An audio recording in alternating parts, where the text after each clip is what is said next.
Olá, pessoal, bom dia, tudo bem? Vamos trabalhar aqui um pouquinho o capítulo 11, tratar de climatologia, tipos de clima e climograma, tá? Capítulo 11, volume 3, geografia 1, beleza?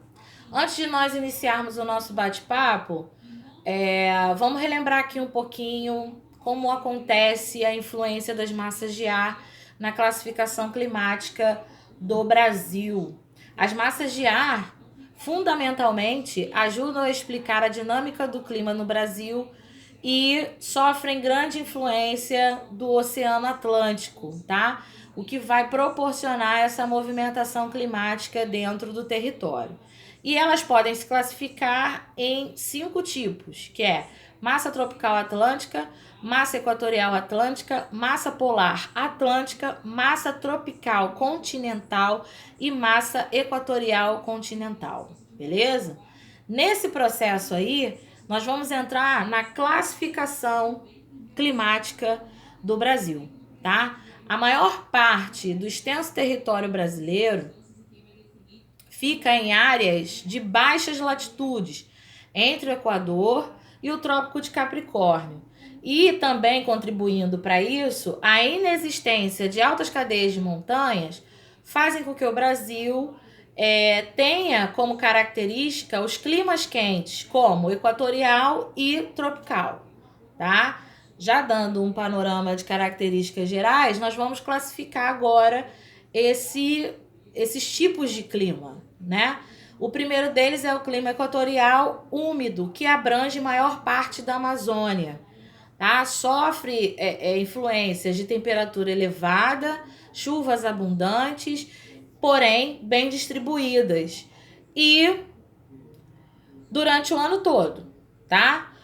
As medidas térmicas mensais variam de acordo de 24 a 28 graus, né, variando aí dentro desse processo, ocorrendo apenas um leve resfriamento no inverno por volta de julho, né? O índice pluviométrico é alto, né? Ele ultrapassa 2.500 milímetros por ano, né? Chove bem lá.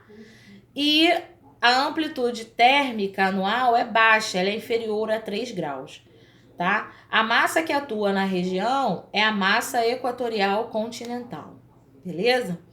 O clima tropical tem como predomínio na maior parte do país e em grande parte das regiões centro-oeste, sudeste e nordeste, e a exceção no estado de Tocantins, tá?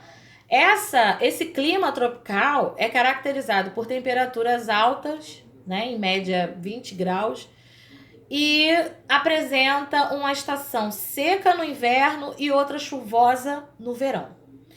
As massas de ar que provocam as chuvas no verão são equatorial continental e tropical atlântica, beleza? E a última chega a atingir uma parte do sertão nordestino, tá? No inverno, a massa polar atlântica provoca a queda da temperatura no sul, sudeste e centro-oeste do país. Então percebam que o clima tropical ele sofre a influência de massas de ar que vão dinamizar, vamos dizer assim, essa variação climática, tá? O clima tropical semiárido predomina em grande parte do Nordeste brasileiro, tá? Sertão e norte de Minas. Pouca quantidade de chuva, em média 1.000 milímetros por ano, né? Olha a diferença, assim, na Amazônia nós temos 2.500 milímetros, na área do Nordeste, né? A gente já tem, e parte de Minas a gente já tem 1.000 milímetros por ano. Temperaturas altas e média térmica de 28 graus são as principais características do clima tropical semiárido. Clima tropical semiárido, pouca chuva, temperatura alta, beleza? A inexistência de massas de ar úmida atuando no sertão do Nordeste ajuda a explicar a baixa pluviosidade e os períodos de seca na área. Então, é uma questão da influência da massa de ar, por isso é que se caracteriza dessa forma. Beleza? Agora nós temos alguns fatores que impedem, que dificultam a entrada regular e a atuação das massas de ar mais úmidas no sertão. Um deles é: as principais massas de ar que atuam no Nordeste são equatorial continental e a tropical atlântica.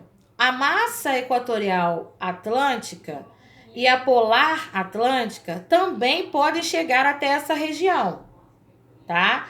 Em geral, todas elas chegam no sertão nordestino.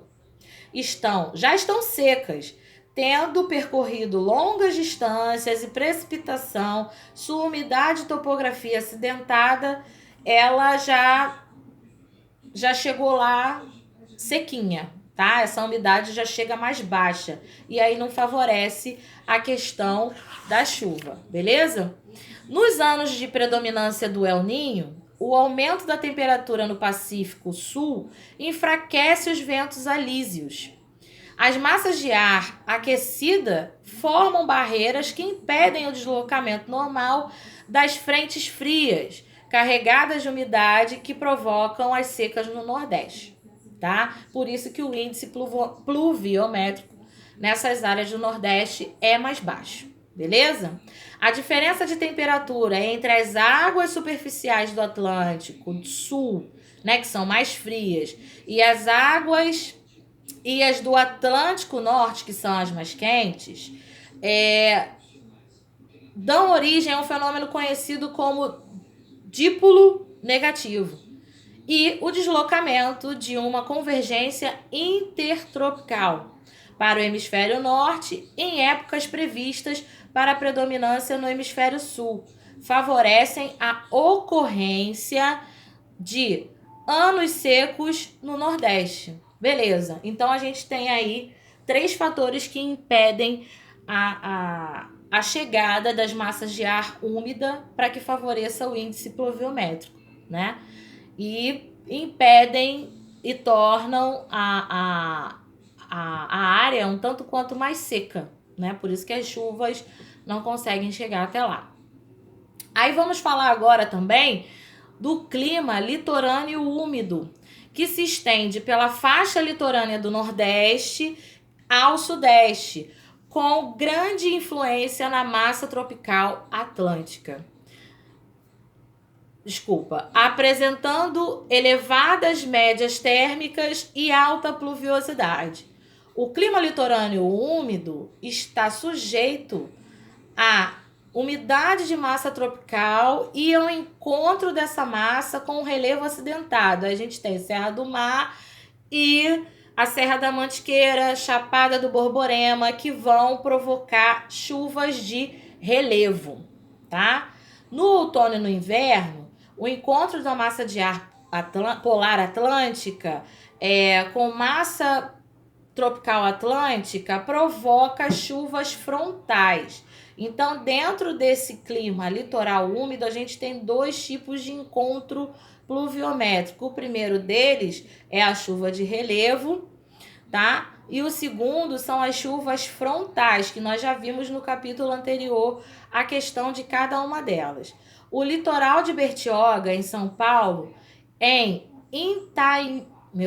Itapanhaú, detém o recorde de chuvas no país, com o índice de 4.514 milímetros por ano. Beleza? Dando seguimento, clima tropical de altitude. Abrange terras altas do Sudeste, nas regiões serranas do Rio de Janeiro, São Paulo, Espírito Santo e Minas Gerais. O clima tropical de altitude caracteriza-se por invernos mais rigorosos sob influência polar atlântica, com temperaturas variando entre 15 a 21 graus, tá? Apresenta, assim, verões brandos. Show? Para finalizar, a gente vai falar sobre o clima subtropical úmido. Ocorre em toda a região sul e na porção meridional dos estados de São Paulo e Mato Grosso do Sul. O clima subtropical predomina em áreas com latitudes mais altas do território ao sul do Trópico de Capricórnio, tá? Por esse motivo, suas estações são mais definidas pela proximidade, né? Embora sujeito à massa tropical atlântica, a influência da massa polar faz com que os invernos sejam mais rigorosos e boa parte do país. A entrada das frentes frias promove uma geada, né? Em alguns locais de neve em áreas mais altas. Então, esse clima subtropical úmido sofre forte influência nos estados de São Paulo e Mato Grosso do Sul, né? E aí você tem uma questão muito bem apresentada, que é a variação climática voltada para a temperatura mais fria, né? Nesse contexto. E aí a gente vai falar um pouquinho sobre o climograma. O climograma é o gráfico utilizado para medição e variação climática dentro dessas regiões, tá? Necessariamente você precisa do climograma para medir a temperatura e assim classificar a variação climática de regiões de diferentes localidades, tá? Tudo depende da localização, da influência das massas de ar, da dinâmica das massas de ar e a influência que esse território sofre para que a variação aconteça, beleza? Espero que tenha contribuído bastante para vocês. Um grande beijo a todos. Fique em casa.